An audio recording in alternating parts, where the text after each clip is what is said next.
Olá, hoje vamos falar um pouco sobre eventos em JavaScript. Para começarmos, eu deixei aqui um link que nós vamos acessar. Esse link está nos comentários do vídeo, da nossa videoaula.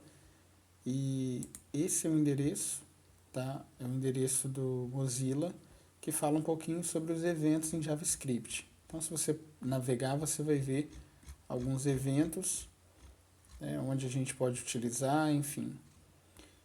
E tem um outro link também que é do W3 Schools, que também aqui tem alguns exemplos, inclusive, para vocês poderem testar no próprio site. Bom, passando para a nossa prática, vamos falar um pouquinho o que é um evento. O evento nada mais é do que um gatilho que quando você o aciona, ele provoca uma ação.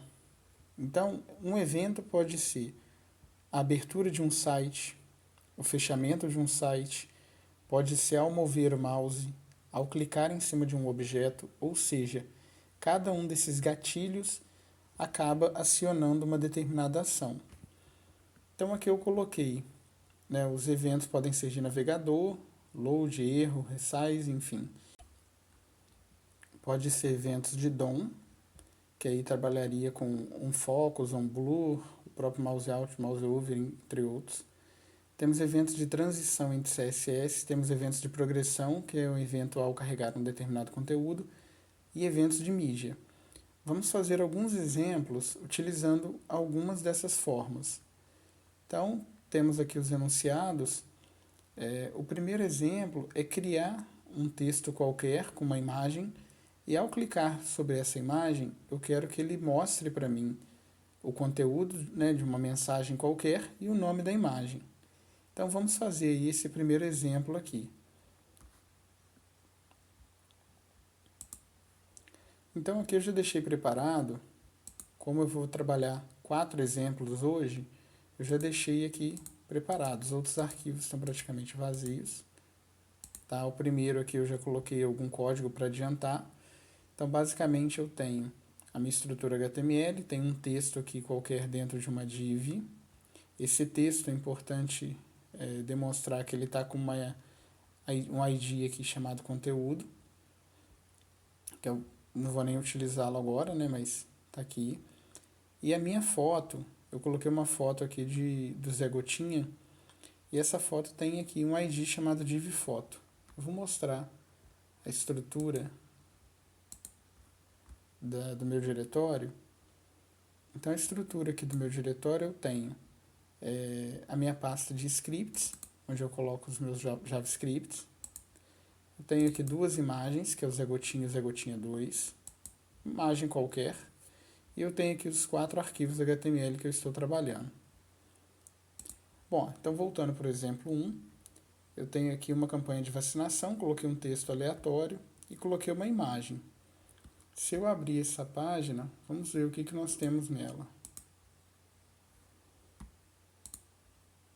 Eu tenho um texto qualquer, como eu falei, e tenho uma imagem que quando eu clico não acontece nada. Então, o que eu vou fazer? Eu vou criar dentro desse meu conteúdo um código JavaScript. Então, eu vou só redimensionar aqui o meu conteúdo para poder fazer o uso aqui do ID conteúdo que eu coloquei aqui. Eu vou criar um estilo CSS. Esse estilo CSS eu estou trabalhando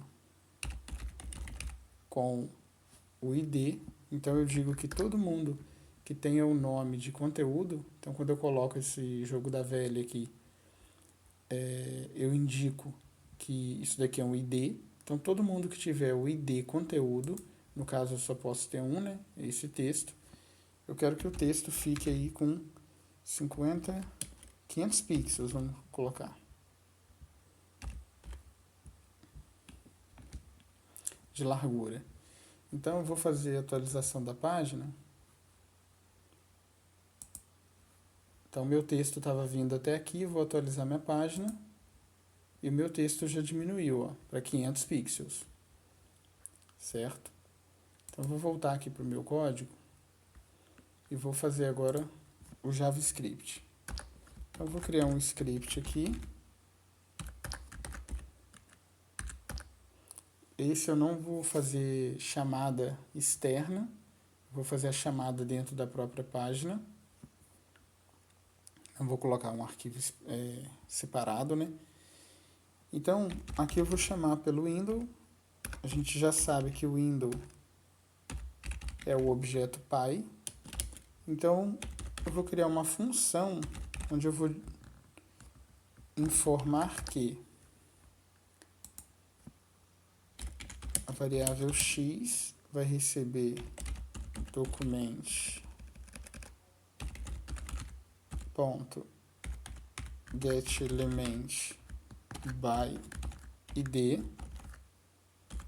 Então, eu vou pegar um elemento pelo id, que no caso aqui é div foto. É div foto, que está aqui embaixo. Na verdade, eu vou até pegar direto pela foto. Eu não vou pegar a div, senão eu teria que chamar. Como a div é o objeto pai, eu teria que, dentro do objeto pai, pegar o filho, né? Mas eu não vou pegar esse objeto filho, eu vou pegar através do objeto pai. Eu vou pegar diretamente o objeto filho. Então, por isso que eu coloquei aqui foto. Porque não me interessa fazer nenhuma ação com essa div. Até poderia fazer, mas não me interessa. Então, aqui eu vou colocar o onClick, que também é uma função. E quando ele for acionado, eu vou mostrar uma mensagem. Você clicou na foto. E a outra mensagem eu vou mostrar no console. Poderia mostrar aqui também, mas eu vou fazer a exibição no console. Então eu vou exibir x get attribute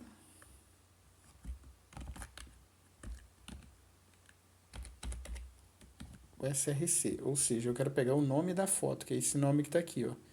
Então, quer dizer, através do objeto x, da minha variável x, que contém o objeto foto, eu vou imprimir get, vou pegar o atributo src e vou imprimir isso lá no meu console. Então, aqui já está salvo.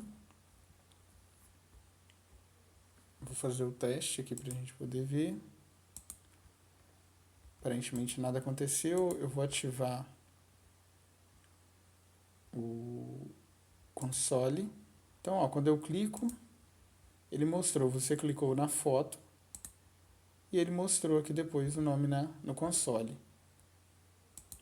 Então, o script que nós utilizamos aqui foi esse. É importante lembrar que por que eu coloquei isso tudo dentro de um window onload.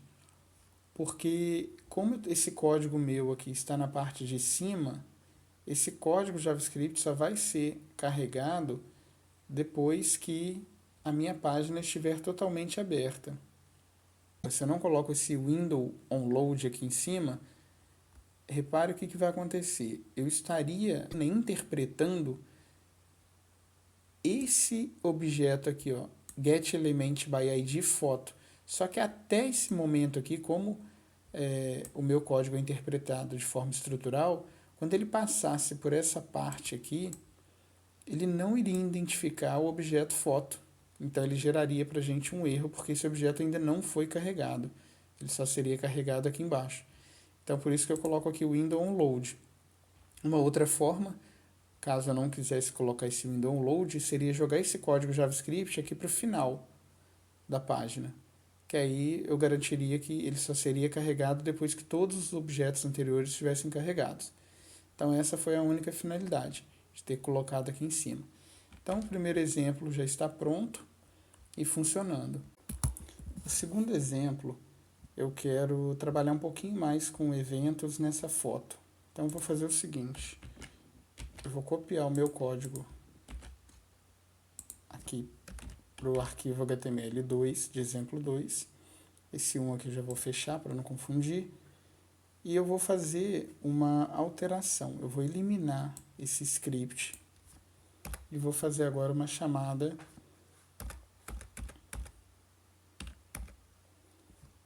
para um script que está lá na minha pasta scripts barra exemplo 02.js, que na verdade vai ser esse arquivo JS que está vazio, a gente vai criar o script dele agora. Bom, então eu vou fazer essa chamada aqui.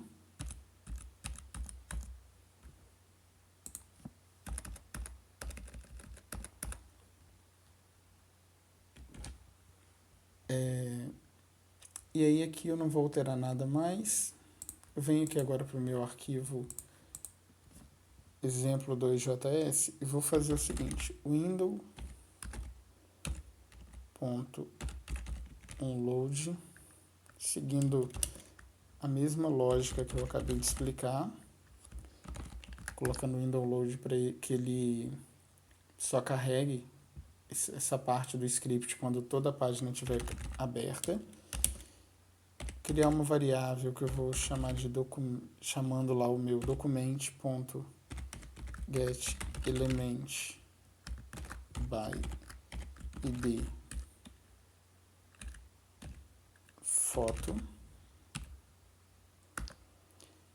E aí aqui dentro eu vou criar algumas funções. Eu vou criar uma primeira função que vai ser foto.onMouseOver.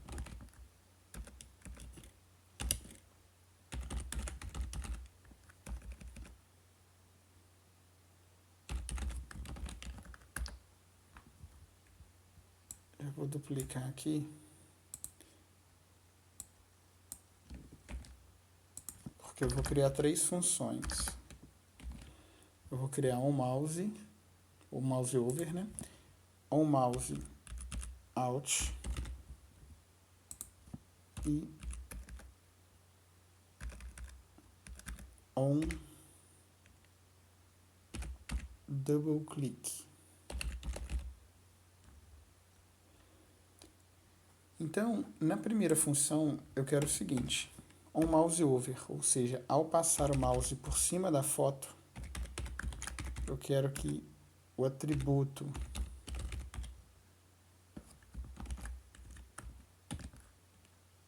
largura passe a ter 25% do tamanho dele. Quando eu tirar o mouse, eu quero que ele volte para 20%. Ele vá para 20%. E quando eu fizer um duplo clique, vamos fazer o seguinte, vamos chamar a imagem que está lá, img zegotinha 2.jpg. Então é isso. Eu vou pegar aqui o ID da foto e quando eu passar o mouse em cima, vai alterar a largura da foto para 25. Quando eu tirar o mouse de cima, ele vai para 20%. E quando eu der 2 cliques na imagem, ele vai chamar a imagem zegotinha 2, ou seja, vai trocar a imagem. Salvei aqui. Vamos rodar o nosso exemplo, que agora é exemplo 2. Então, aparentemente não aconteceu nada, mas ele já recarregou a página. Então, ó, passei o mouse em cima, ele reduziu para 25, tirei o mouse, ele foi para 20. Se eu der 2 cliques, ele carrega para mim a imagem 2. Então, vou atualizar. Ó, passei o mouse em cima, reduziu para 25, tirei o mouse e foi para 20. Passei o mouse, foi para 25%, tirei e foi para 20. Dei 2 cliques, ele alterou a imagem. Então, aqui é só um exemplo, tá, da aplicação aí de eventos. Então, vamos para o exemplo 3. Então, exemplo 3, eu já deixei aqui a estrutura pronta para a gente ganhar tempo. Temos aqui um formulário, temos aqui um parágrafo que eu coloquei o ID dele como texto, né? Então aqui eu peguei e coloquei um campo, eu posso até colocar aqui o name como form1, não tem problema. Mas o que me importa aqui é que eu tenha um ID, né? E esse ID se chama texto, é um parágrafo que está vazio, não está aparecendo nada nele, né? E aqui eu tenho os meus campos do formulário. Eu tenho aqui o campo nome, tenho aqui o campo CEP e tenho aqui o botão enviar, tá?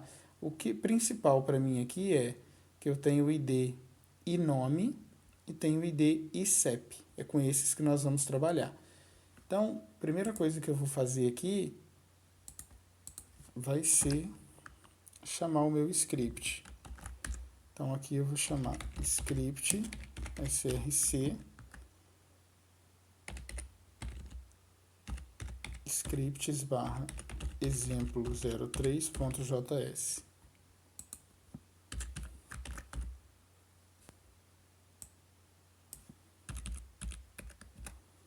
Então aqui já estou chamando o meu script.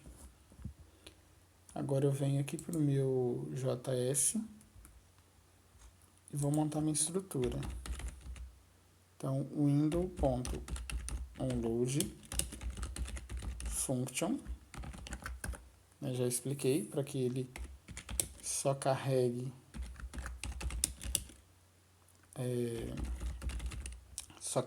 essa função aqui depois que toda a página estiver carregada. Criei uma variável cnome, essa variável vai receber document.getElement by id.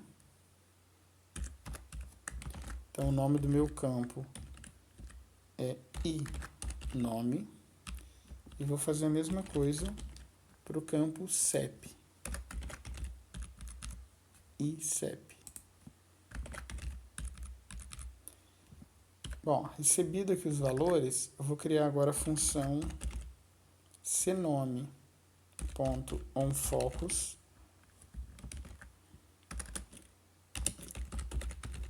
function e vou mostrar no console.log uma mensagem dizendo que a pessoa clicou em cima desse objeto. Então, esse cnome é o meu objeto que eu criei aqui em cima. Então, estou dizendo que quando a pessoa clicar nele, vai aparecer uma mensagem no console dizendo que a pessoa clicou. Eu vou criar também o blur. Quando a pessoa clicar em cima, eu vou mostrar o próprio objeto. cnome.value. Então, quando eu clicar em cima, ele vai mostrar que clicou. Quando eu tirar o cursor desse objeto, né, que é o onBlur, ele vai mostrar o valor do objeto. Eu vou criar um outro aqui também, que vai ser onKeyApp. É quando eu digito alguma coisa, quando a minha tecla sobe, né? Quando ela sobe, eu vou mostrar o valor também da tecla que eu estou digitando. E vou também lá naquele meu texto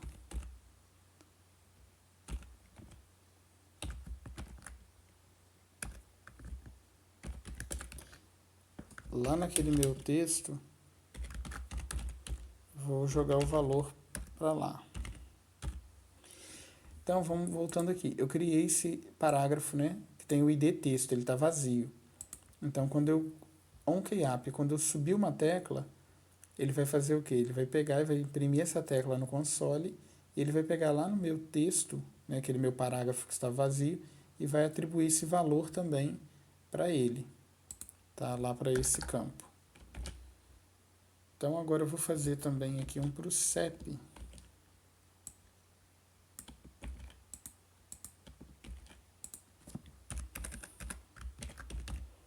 Então o CEP eu vou fazer também um keyApp para ele, onde eu vou fazer alguma coisa diferente aqui.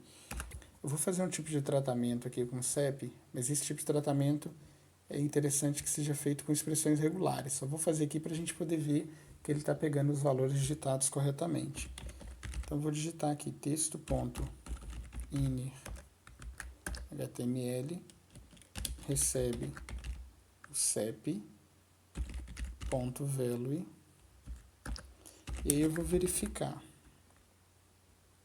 Eu vou jogar esse valor para lá, mas eu vou fazer uma verificação também do seguinte: eu vou verificar se esse CEP, esse valor digitado, eu vou pegar o tamanho dele e vou verificar se esse tamanho é igual a 2. Por que 2? Se a pessoa já tiver digitado dois valores, ele automaticamente deve fazer o quê? Deve inserir lá no meu texto,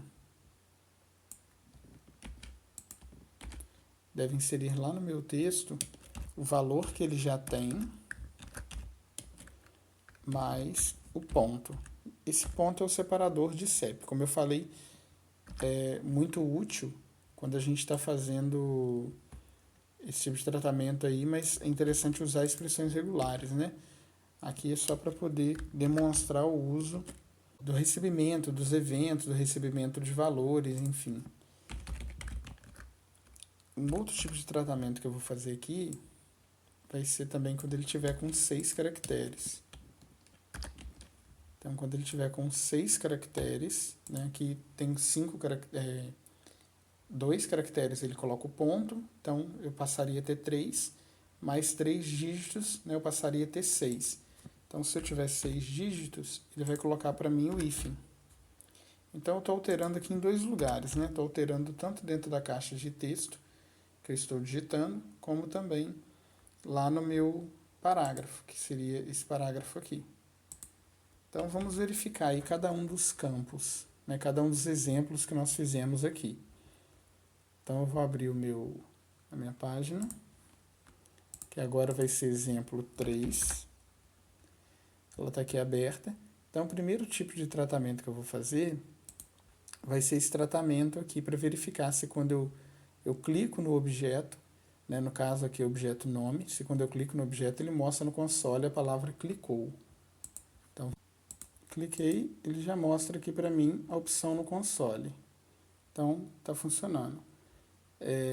Segunda opção, segundo tratamento que eu fiz, foi o on-blur, né? Ao tirar o cursor, ele teria que mostrar o valor.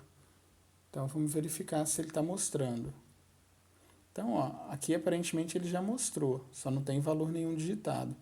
Então, eu vou clicar aqui e vou digitar João das Couves. Ó.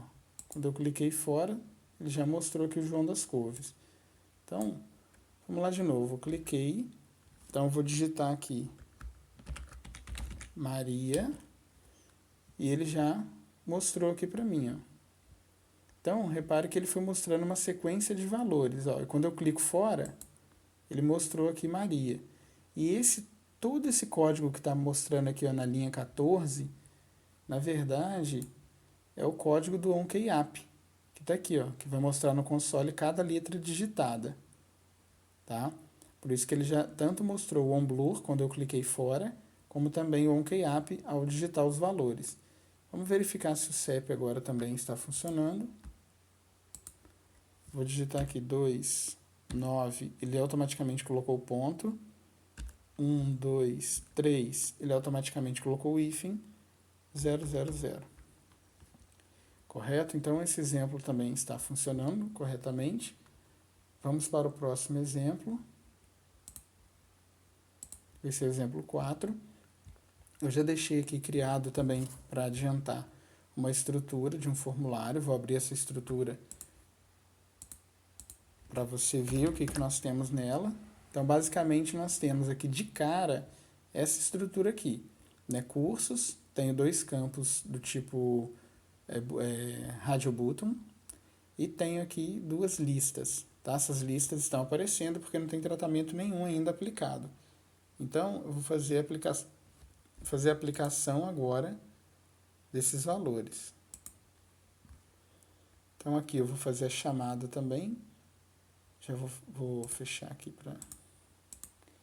Já vou copiar esse script aqui também para cá. A chamada, porém agora é o script 4. Então aqui eu tenho meu formulário, tenho aqui um radiogroup, tá? Esse radiogroup tem um ID chamado cursos.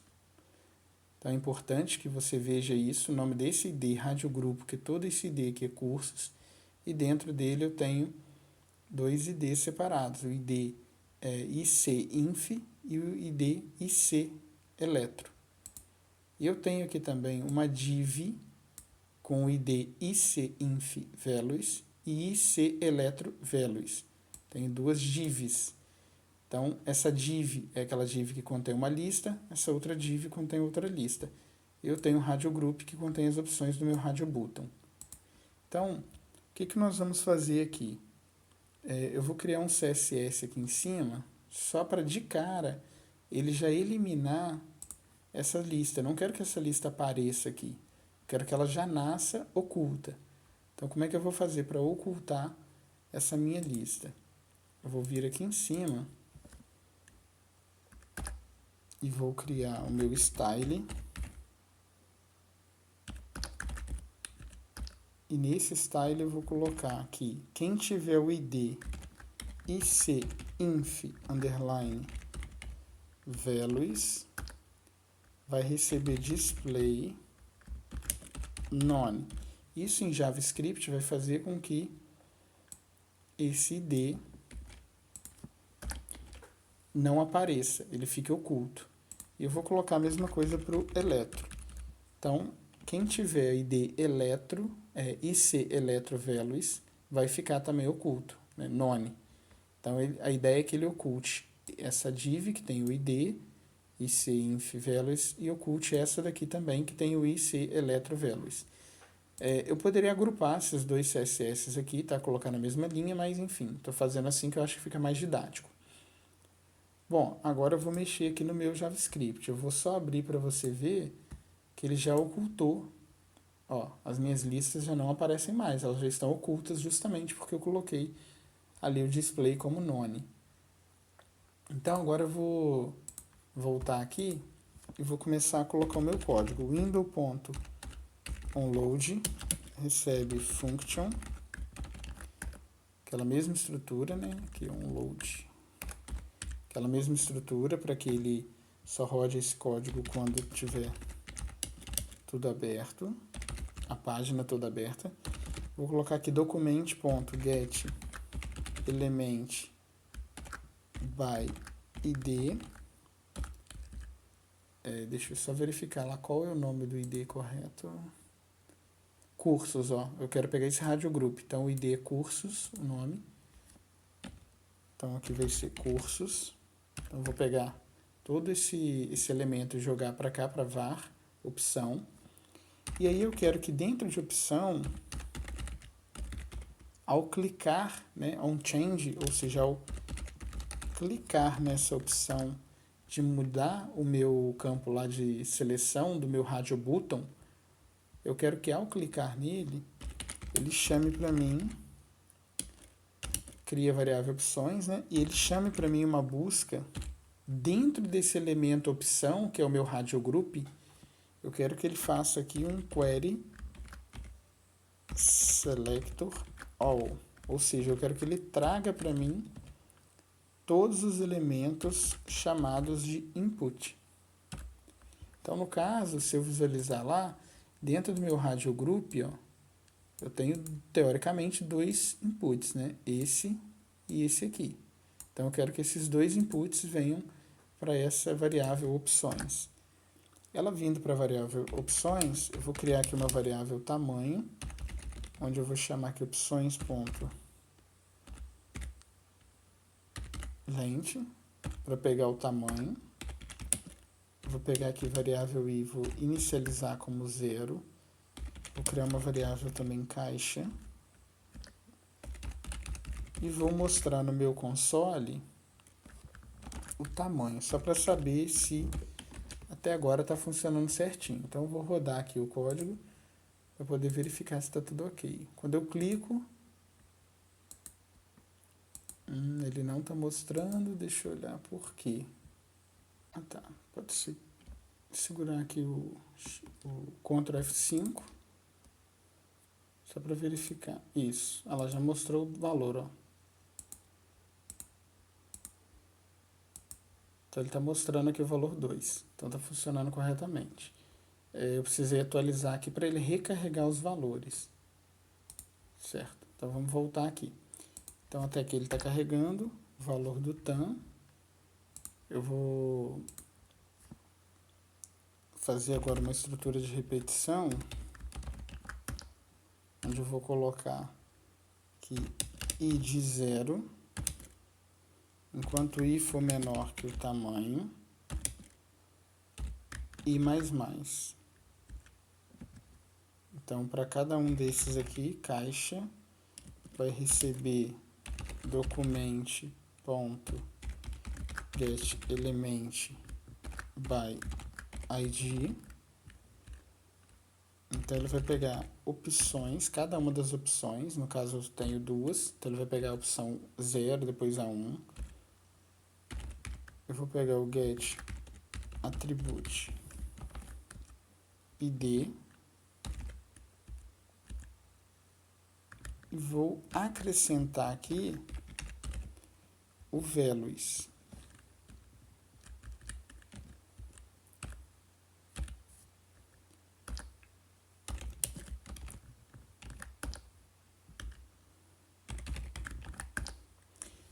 Bom, e aí eu vou pegar a minha opção, opções,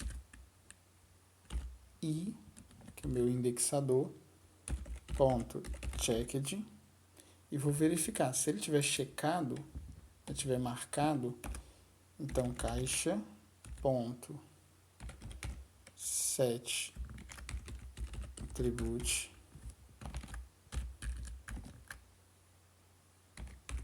style vai passar a ter o valor display block.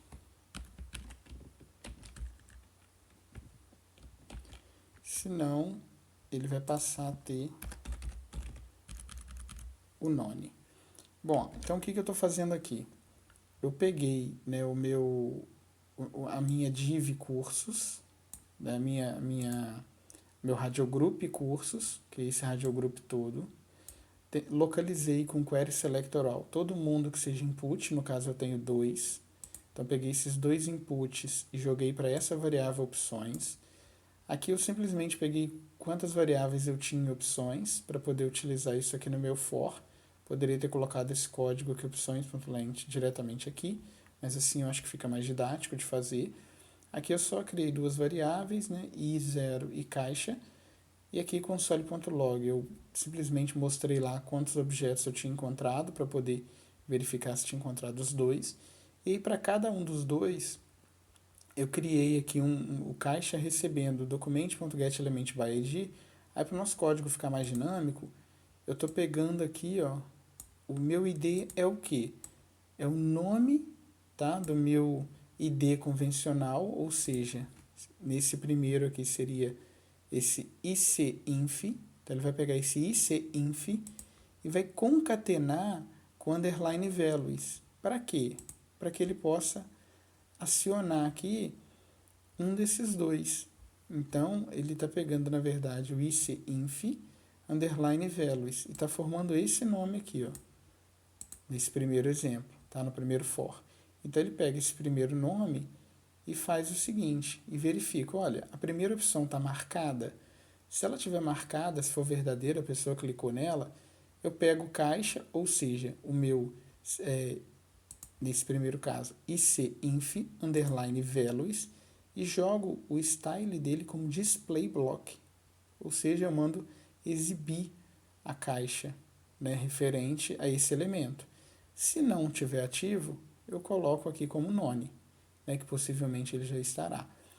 E aí, como está dentro de um for, se não for esse primeiro, né, ele vai voltar e eu vou verificar. Se o segundo estiver, que no caso seria o ICElectro underline values, que seria esse elemento aqui, se ele estiver marcado, a mesma coisa. Esse elemento vai virar block, se não estiver marcado, ele vira none. Então, vamos fazer o teste aqui para verificar se está funcionando. Atualizei, cliquei, ele deu um erro, deixa eu verificar aqui por quê. Attribute está escrito errado.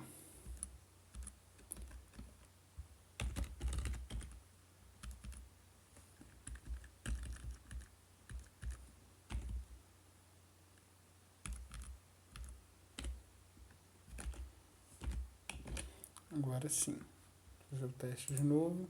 Então, atualizei a página. Cliquei em informática, ó. Ele ativou para mim aqui as opções programação e redes. Cliquei em eletromecânica, ele ativou eletricidade, mecânica manual. Cliquei de novo em informática, ativou programação e redes, cliquei aqui de novo, ativou eletromecânica, eletricidade, mecânica manual. Bom, com isso eu encerro a aula de hoje. O importante é que você faça os testes com esses códigos, veja os eventos, como que eles funcionam. Eu tentei mesclar aqui um pouquinho de cada situação, mas é importante que você pratique cada um desses exemplos para poder entender melhor como funciona eventos em JavaScript. Um abraço e até a próxima.